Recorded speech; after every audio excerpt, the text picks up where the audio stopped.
Hello, this is another discussion from the Death of Black America channel. In today's briefing, we're going to discuss America's Black slave breeding program from 1808 to 1865, with a talk about reparations and atrocities committed during our hundreds of years of slavery in the U.S. This is a bone of contention related to the validity of it and the accuracy and prevalence of it. And so this is going to be a discussion into examples of it that make us a very, very unique people, being foundational Black Americans in the Black diaspora in the Northern Hemisphere.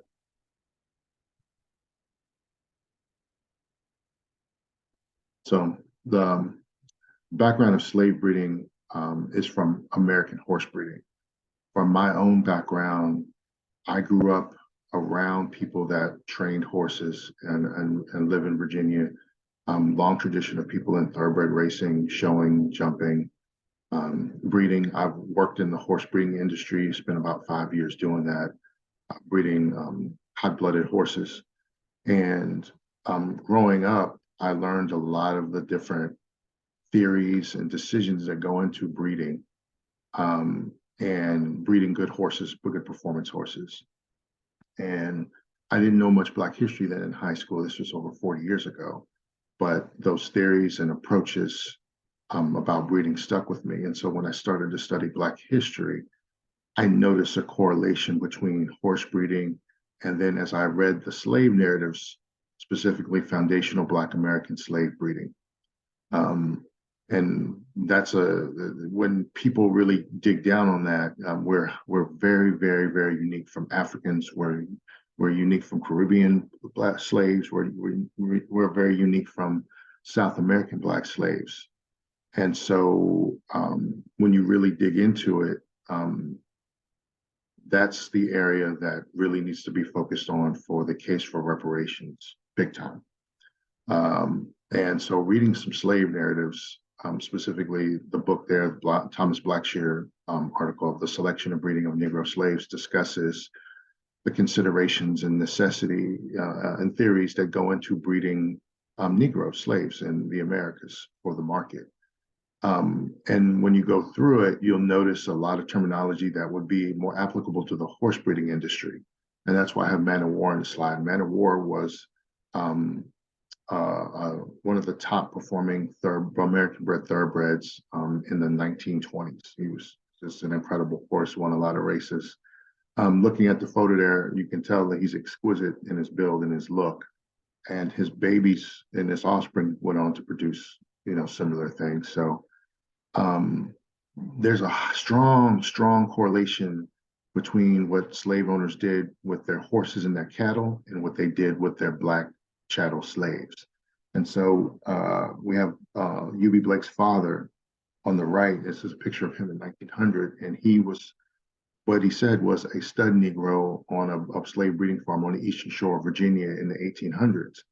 And I had some stuff from him in a previous briefing where he was, him and his brothers were big, strong, strapping Black slaves, men that were put out to stud, and they were moved around to different farms to meet market demand for slaves.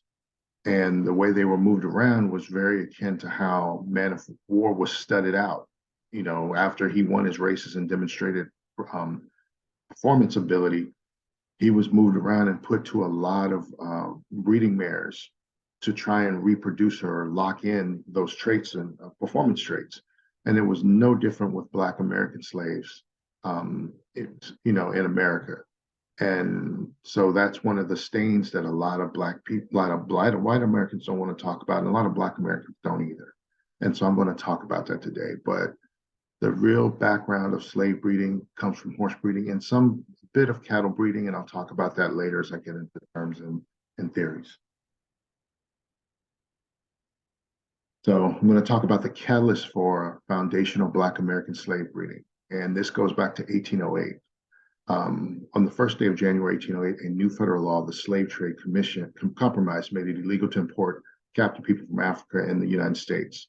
The states marks the end the permanent legal disclosure of the transatlantic slave trade into our country, the U.S. And so up until 1808, fresh supply of slaves were always brought in from Africa to meet market demand because of attrition, and growing market demand. So the main idea of the slave trade compromise was newly enslaved people from Africa would not be imported in the U.S. after 1808. This compromise was designed to appease northern social and political interests who had a moral and political aversion to slavery. Morally, the abolitionist movement had been coming up, but also there was an issue with the South had a lot of power because it had such an enslaved population, a large enslaved population, roughly about 1 million people at that point, that had a lot of political power. Based on the 1/3 compromise of all Black people are considered 1/3 a person, the Southern slave states had a lot more representation in the House and Senate, in the U.S. House and Senate, so more voting power based on a non-voting population entity. The North didn't like that, so the compromise was to stop the influx of new numbers of slaves coming in to kind of blunt the growing political power of the Dixiecrats at the time and slave-owning aristocracy in the South. And it was also the moral aversion because people felt it was wrong, so abolition movements have popped up. So that was the goal. That's not what happened. So what happened was the slave breeders, being business people, responded to that by setting up slave breeding programs. And the slave breeding was a response to the high demand for labor in the cotton and tobacco industries, as well as desire of slave owners to maintain and increase the value of the slave property. Enslaved women were forced to bear children, often at a very young age, and were subjected to repeated pregnancies without regard for their health or well-being. Men were also forced to mate with women chosen by their owners, regardless of the desires or relationships. And so that was beginning in 1808, and it ran in 1865. And on the right is one what we call a breeding age slave woman, breeding wench, whatever you want to call her. But Black American women were the foundation of the foundational Black American slave breeding program. And most breeders will tell you, you always start with the female when you're breeding or setting up a breeding program of stock or whatever you want to call it, So this business response to the 1808 slave compromise was production, and production means breeding more slaves. So if you look at the chart on the right, in 1808, I'm going to circle it. 1808, we were roughly at about 1 million foundational Black Americans in the country. And this chart shows an uptick from 1808 to 1825. That's another 1 million slaves produced. From 1825 to 1835, probably another 1 million slaves produced. Roughly 1835 to 1845. So every generation, a generation is 10 years. Every generation over the 1808 to 1865, 1 million new slaves were bred and produced for market in the U.S. up to the 1860s. So by the end of the Civil War, we went from roughly 1 million slaves in the U.S. to about 4 million. So we quadrupled our numbers over just 50 years. So every 10 years, 1 million new Black people were bred and produced. And this doesn't include those people that died from infant mortality and female fatalities due to childbirth. And that's just incredible numbers, but they made it a business. And again, the practice of slave breeding was particularly prevalent in the years leading up to the Civil War, when the abolition movement was gaining momentum, and many Southern slave owners feared that slavery would soon be abolished. In an attempt to maintain their economic and social power, slave owners sought to increase their slave population through breeding. And this uptick is basically it's the smoking gun of the slave breeding, where there's no way you can do that without systemizing reproduction of people. It's like a cattle or a horse operation. And even down to this day, cattle operations, horse operations are so systemized and so business-minded that they're kicking out hundreds of new offspring for market very, very quickly. Thoroughbred farms are known to breed hundreds of babies a year for the thoroughbred market for auction, and then only the best go for the highest prices. The others end up in other things, but the idea is you have to mass produce to get those high-end specimens, and and the number of specimens you need to meet market demand. And so the Southern slave owning aristocracy, those business owners, created a business out of slave breeding. And so I'm going to talk about some breeding concepts, but before that, the South, there were slave breeding states, and particularly those were Virginia, Maryland, Kentucky, maybe Missouri wasn't in point at that point, but those were the main slave breeding states. And the reasons were, as cotton and tobacco, and specifically cotton, came on the scene as a new cash crop, the northern border states, which is where my family's from, Virginia, Maryland, and Kentucky, had always been like large slaveholding areas, but the market had changed. And one of the issues they had here is that they had exhausted the soil in Virginia, Maryland, and Kentucky because it just exhausted it from, but also the crops that we raised here were less labor intensive. The southern crops of tobacco and cotton were way more labor intensive. And now with the land opening up in the deep South, they needed labor for it. They couldn't import slave labor from Africa anymore, so they had to breed it. So Virginia became known as a slave breeding state. Maryland became known as a big slave breeding state, and they set up large farms with women specifically set aside for breeding large numbers of babies, and then specifically men to breed to them. And they set them up just very similar to a horse breeding operation. So that's why I'm going to talk about the terms here, so you have that in your head. When I say top line, that's a slang term for the male side of the pedigree, the stud, the male. The bottom line is the slang for the female side of a pedigree page or line. Foundation female would be used to describe females that establish an individual's breeding program or perform breeding program. The female was the foundation that the future generation of slaves originated from. So if one, industrious white person said, I want to get into slave breeding, and you could have scraped together enough money to get one female, and you could go two ways. You could hire a stud to do it, put her to a stud on a farm, or you could do it yourself, which is the slave master rape. Or you could force her to go to a man on another slave on a farm that was known to produce, depending on what kind of slaves you want to produce. And I'm talking specifically about field slaves. So in that case, you start with your female and go from there. And then the idea was that you wanted a blue hen. You wanted that quality female. Blue hen is a female who consistently produces superior offspring, regardless of the sire, many of whom go on to become good performers and producers. Those females that have such strong genetics and consistency that whatever male you put her to is going to kick out a winner. That's the idea. That comes from horse breeding, but also slave breeding. Another term you'll hear is inbreeding, breeding closely related individuals, and I'll talk about that later in the slides. Line breeding is breeding individuals that are distantly related, typically further back than the fourth generation. Outcrossing is the mating of a female to a stud who has no significant ancestors common to her pedigree within the first few generations. And finally is the nick. Nick are bloodlines that work noticeably well when crossed together, repeatedly producing outstanding performers. Nicks often remain true through several generations, a stud's sons and grandsons working well on another stud's daughters and granddaughters, et cetera. And I'm going to talk about that. And all these terms are very, very evident within the foundational Black American population and derived from the foundational Black American slave breeding program. So just keep these terms in mind as I go through the slides. So the foundational Black American slave breeding practices. So I used Jack Johnson as an example of a stud, and I used a stereotype of a slave woman who would have been breeding age at the point. And so you can see here, he's considered the top line, the stud. A species was another term they used for a stud or a breeding Negro.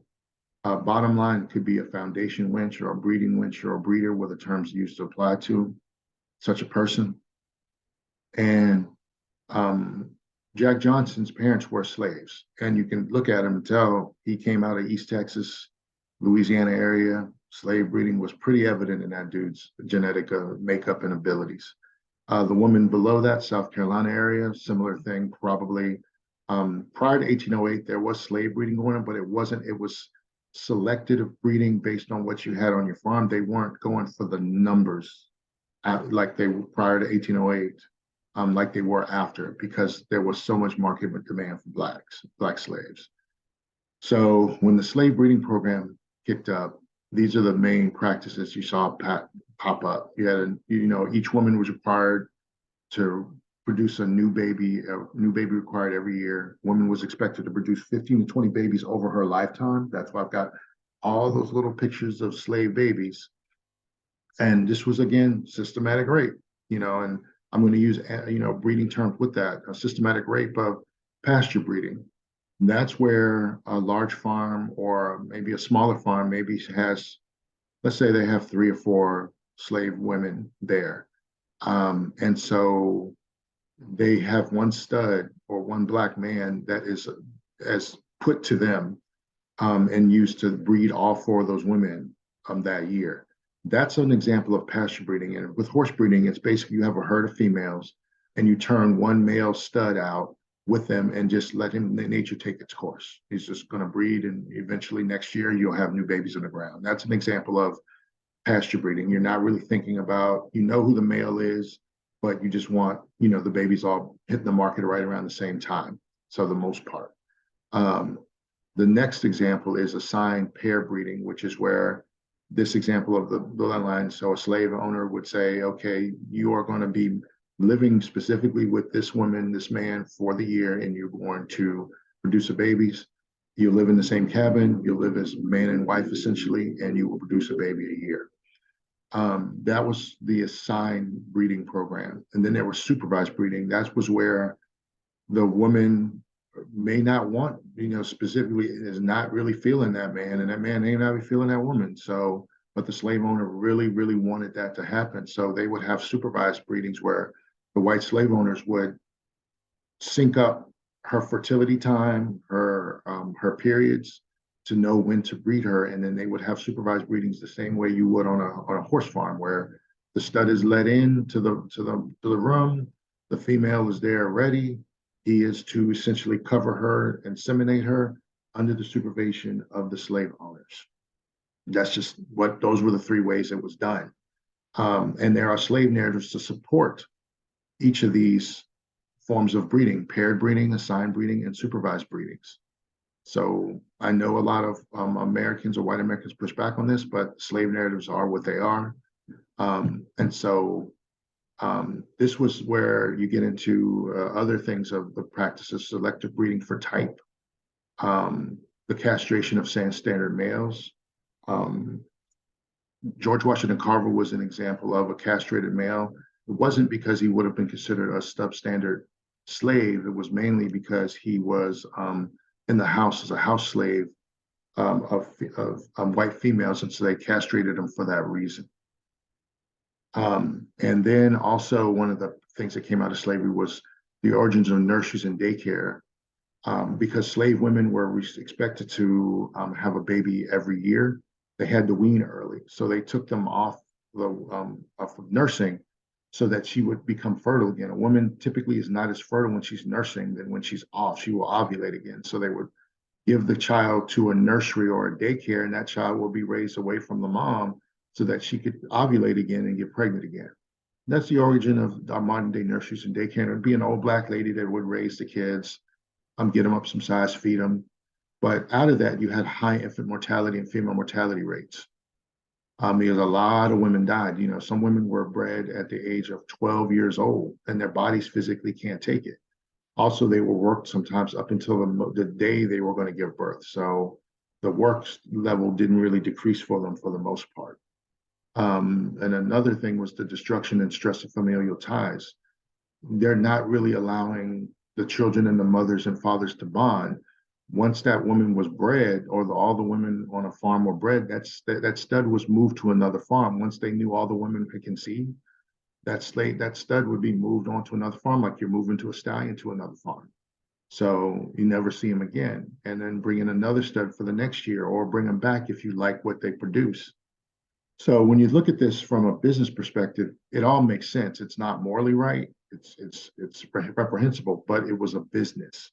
And so when you look at these 18 children that could be produced out of one woman, You think about it. The average cost of a slave child in 1830 was $600, which is the equivalent to about $19,684 in today's dollars. If you have over a 20-year period, 20 some year period, you have one Black woman that has 18 children times $19,000. That's $354,000 in tangible property that you own, that you can sell, that you can borrow against, that you can lease out, that you can actually have work in your farm. That's one woman. Imagine if you had 4 or 5, and you could very, very quickly with 4 or 5 women become a millionaire over a 20-year, 25-year period if they all survived. Even if they didn't, you're making a shitload of money breeding slaves and just selling them to the market in the Deep South. That's all you did. So you get a child up to 3, 4, 5 years old, someone's going to, take it to a nursery and then get it up to age 6 or 7. And that's when they would hit the field, 6, 7, 8 years old. They would go into the field and start working and develop into a field hand or whatever you wanted them to. But this was the financial incentive behind the exploitation of Black women and men and the intentional slave breeding program of foundational Black Americans. So I'm going to go deeper into the practices. And so the breeding wench or breeder, foundational breeding wench. So an example here is this a Black woman for breeding, and she is put to 4 different studs over her breeding lifetime. And I'm sorry I have to keep using this inhuman language, but that's what it was. The idea was that, let's say for each stud, she produces 4 children. The one thing that the reason they kept moving the studs around, changing the studs, is they wanted to see the genetic expression that women produce with a variety of studs and see which one they liked the best. Sometimes you would get that blue hen that I talked about earlier, that woman who consistently produces superior offspring regardless of the sire of the male.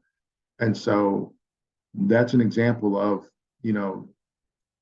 that comes through with Black Americans and athleticism, that idea that we're all athletic, that comes from kind of this idea, this goal of blue henning, of being a blue hen.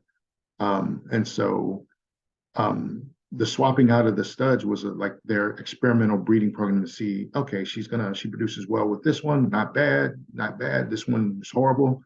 Let's put her to this other stud. Oh, better offspring. I like that, the consistency of type. They're hard workers. They're big. They're strong, hardy. That maybe we breed her back to her, or they're not quite where I want. They're not bad. They'll be market demand, but I want something better. So then you go through and change out studs. And I'm just using the example of 4 studs. It could be a different stud every year for 10 years. And everyone would have every child offspring would have a different father and then different genetic expression. But the idea was looking for that female that can produce consistently, good stock for market. And then there was line breeding and inbreeding. And line breeding is cousins based on a common ancestor. And say you're on a farm, and the slave farm, and you have 3 or 4 women, and you have a variety of studs moving around, and those women, one year you have a stud that's put to all 4, they have offspring, successor generations are put to other studs. The children of those derivative offsprings will become cousins, but if you like, you can line breed if you have a consistency of type, and slave owners were looking for certain physical traits that they wanted to enhance or lock in. So line breeding of cousins wasn't uncommon. And even among white people, it was legal to marry your first cousin, still is, and even in Virginia, you can still marry your first cousin. So it wasn't really frowned upon to marry, or pair breed cousins. So, and this is white people doing it themselves. So why would they have any, remorse about breeding Black slaves, cousin levels, ancestors to each other? And then you go into the inbreeding.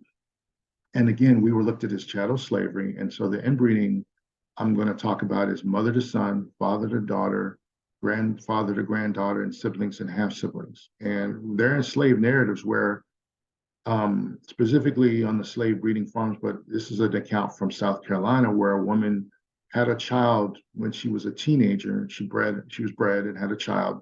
She made a beauty mark on that child. She cut him and put a little mark on him because she knew that child was going to be taken away or weaned early. The child was taken away soon after weaning, maybe a few months, way too early, sent to another plantation to be raised in a nursery. And then 13, 11, 12, 13 years later, she gets a new assigned stud to breed to her. She then, and so the first night they're to be together, she starts asking them questions and inspecting him. And she sees the mark on him that she put on him as a baby. And that's when she realized, this is my son. So she went to the owners, and it doesn't say what happened, but she went to the owners to say, this is my blood son. I can't be his mate. But I'm sure there were just, slave owners that just didn't care. They wanted the traits to lock in. So they did what they did to see what they were going to get, just like people are doing with horses now. They're still doing it. So it could be father to daughter. A stud could have been used, a slave stud could have been used on a farm years ago. And then he's brought back 12 years later, and he could be his own daughters that he's put to breed to. And he may not know. He may know he's been at that farm and he may suspect it, but he really have no idea because he's been moved around 10 times over the 12 years. And you don't know which woman, it may be the mother. So there was also instances of grandfather to granddaughter. Men have a longer reproductive cycle and lifespan than women do. So a man, one slave in Kentucky, was known to have over 80 children. And he was known to be a good producer because he had produced really, really strong kids. So there was no way he could have known if he was, a 50-year-old man at that point, 40, 50-year-old man being put to a teenage girl, that might be his granddaughter. And you'll see what happens. Maybe it comes out as a half-wit, deformed, whatever. Maybe it comes out as a specimen. We don't know. But the line inbreeding comes from more so the cattle breeding aspect because they wanted to lock in, say, traits. They did it with horses, but with cattle, it was a production component to it. But there were a blending of the two from the white slave honing breeders. And then siblings and half siblings. Again, when you disrupt the familial ties and people don't know who's related to who, and you're moving the males around too much, you don't have, paternal lineage clear. You don't. And for every year you're changing the paternal lineage, you have no clue who's really related to who. So you're treating your Black slaves like a herd of cattle at that point, and you're kind of indiscriminately saying, I'm just breeding for type. I'm just looking at, they look good together. I think, the mama looked good, the daddy, I remember, looked pretty decent. We're going to put them back together and see what we produce. So a lot of these decisions were based on horse and cattle husbandry to concentrate desirable performance traits. And that's just, again, foundational Black American slavery. They did not breed slaves in South America. They did not breed slaves in the Caribbean. They did not breed slaves in Mexico. They did not breed slaves in Argentina. It was only in North America that this occurred. So I don't want non-foundational Black people speaking up about slavery was this or that. Again, I've had people come at me about Brazil being a bitter or having a larger slave and supported population. Yes, they did because they didn't stop the importation, but the North Americans made up for the lack of imports by breeding the numbers to get damn near to the same place that Brazil would have been at the same time, the same numbers. They just made it up with breeding the women.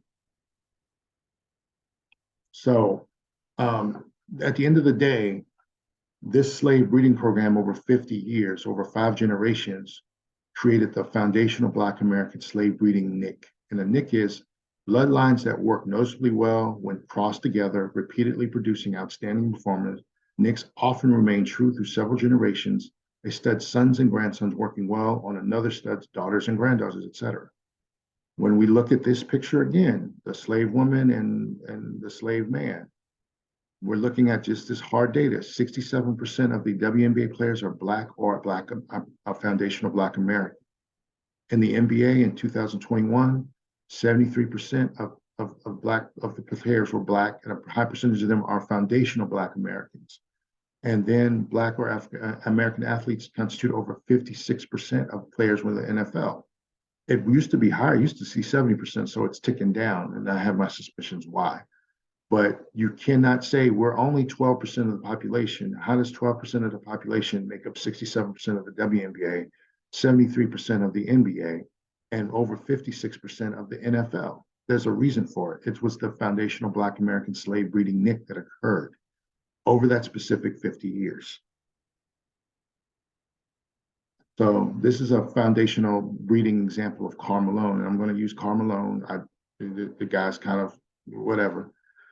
Karl Malone is a what do you call it? A high caliber athlete.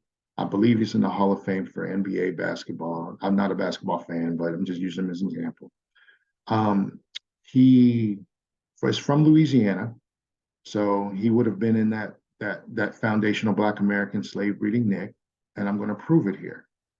He is what before he married his non-foundational Black American foundational woman. I believe she's Filipino.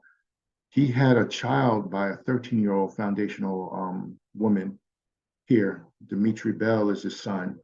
He was 20, she was 13. Foundational Black American girl from Louisiana. This son ended up in the NFL, became an NFL player, and he played for a number of years and retired. He made it to the NFL.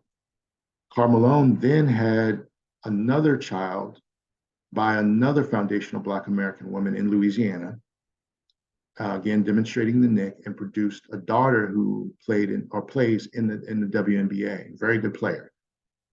So Karl Malone is an example of a nick. When put to a foundational Black American woman, he produced two world-class caliber athletes.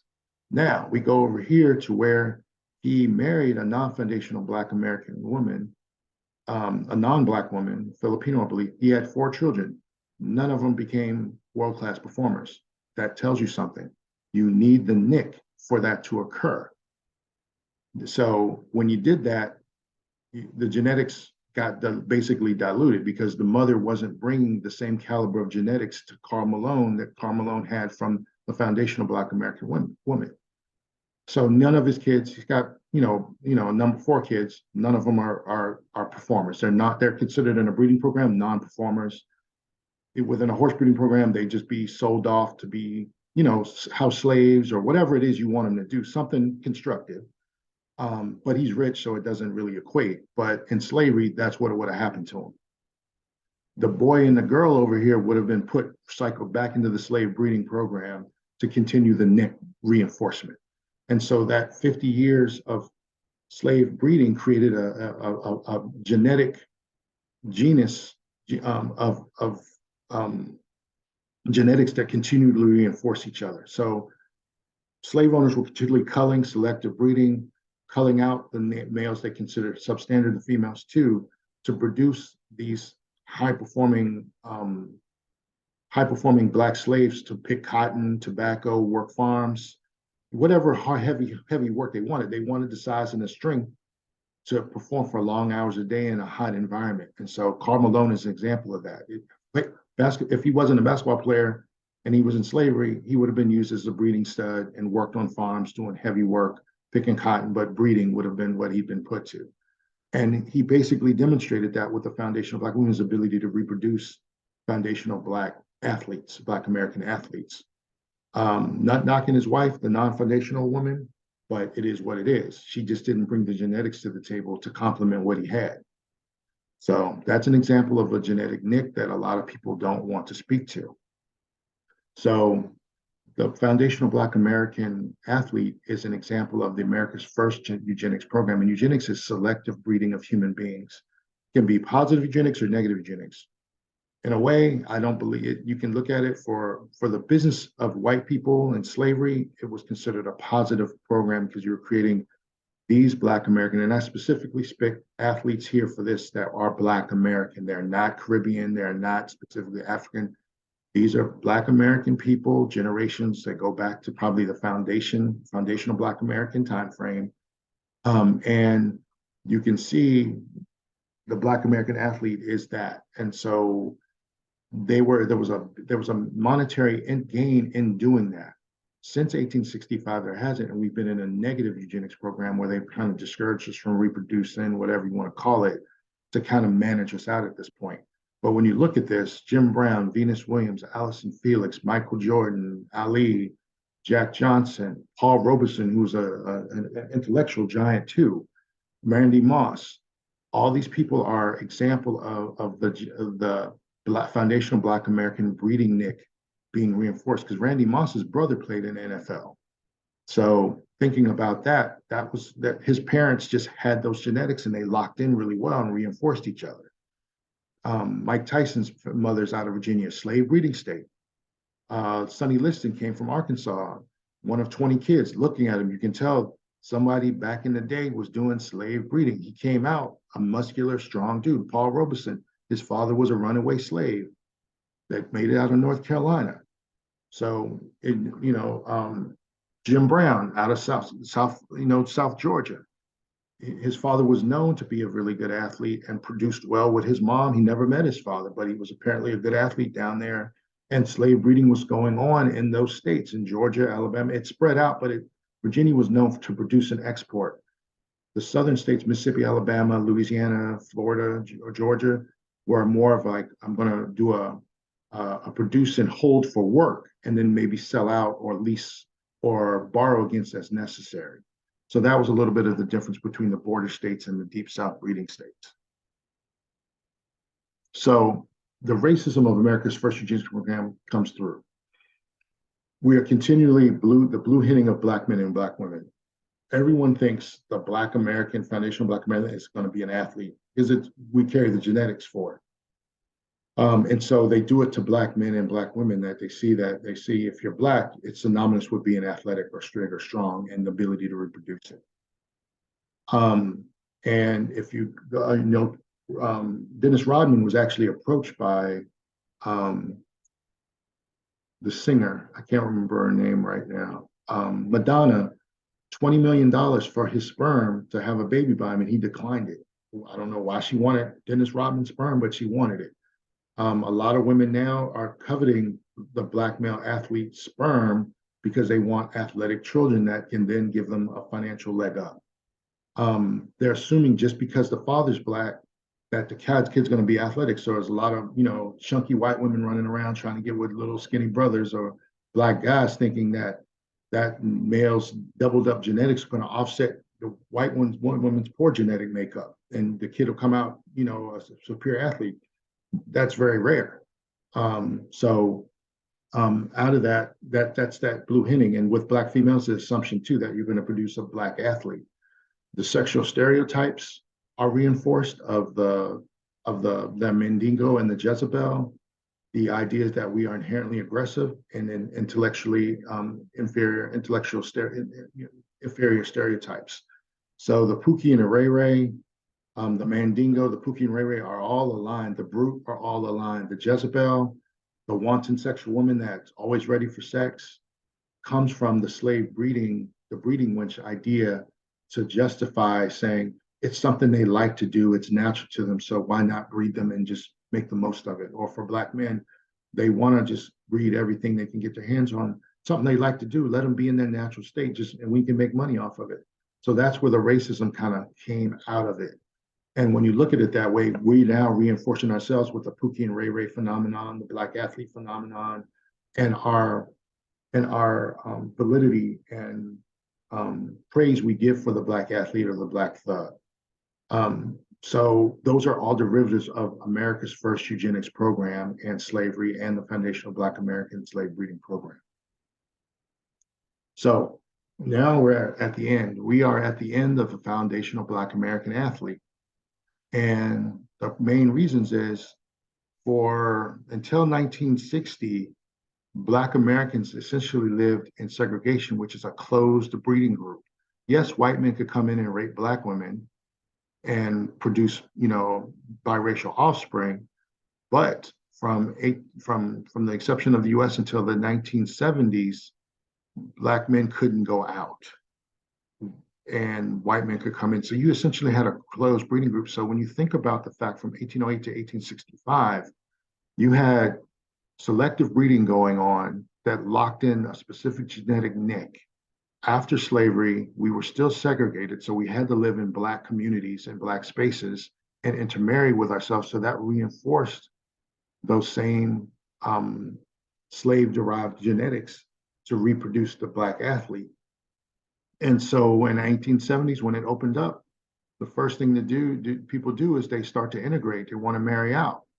And so that's really based on information. But you look at OJ, the interracial relationships and community disintegration led to the dissolution of the black athlete. You're not going to see Patrick Mahomes after his generation. That's it. His kids are just white kids, and they're going to get the wealth that he derived. That's it. You will not see it. He's probably, half Black, if that, because his father probably carried some white ancestry. So those kids are essentially white, but you see all these Black athletes that are actually dogging out the Black women. Like this one NFL toast more Black skinned kids with white fiance. He doesn't realize his genetics come from a very special place. And then when you cross with someone that doesn't have it, you won't have it anymore. Maybe that's what they want. Shannon Sharpe is a beast of an athlete genetically. His brother is too. They both married white women. Serena Williams, her child, she may pass it on, she may not. O.J. Simpson, we all know what he did. This guy here, Patrick. And there are a myriad of other Black athletes that marry out, not realizing that their genetic gifts come from the concentration within the foundational Black community. And so you're going to start seeing fewer and fewer Black athletes in the NFL. You actually watch the Ball brothers. They're not that good. Their father was a foundational Black American. Their mother's white. They're not that great an athlete. Let's just be real. So he's trying to put them in the NFL, NBA and whatever, and they're doing all right, but you're not going to see a continuation of that domination of Black American, foundational Black American athletes going forward over the next 20 years. And then you also have genetic modification from science now. So the breeding program is going to be, essentially watered down, or the legacy of it is being watered down, as well as people being able to genetically modify in the lab. And you're going to see more and more of that as people tweak the genetics at that point. So you're going to see that decline. You're going to see the money derived from this foundational Black Americans go into white hands, because that's where it's going to end up. So all the wealth generated from being a foundational Black America is going to end up in white spaces and white people's hands. So it cycles right back to the white people that created it. So it's very interesting. But those are the main areas of why you're going to see the end of the foundational Black American athlete. And you'll see the numbers tick down in WNBA, the NFL, boxing, all those areas are going to tick down now, because a lot of Black people aren't really in the sports, and it's not seen as much of a way out. But that's one of the problems. And now integration, interracial relationships, the inferiority complex of the Black athletes to even think about that, and the community disintegration, because we're not a closed group. We're not forced as a closed group to be together and deal with each other anymore. You're essentially saying, you're just watching the dissolution or the end of the foundational Black American athlete. So that's all I got here. Like, share, and subscribe. You comment so we can discuss this, because I'm ready to talk further about this, and see you on the next one. Thank you.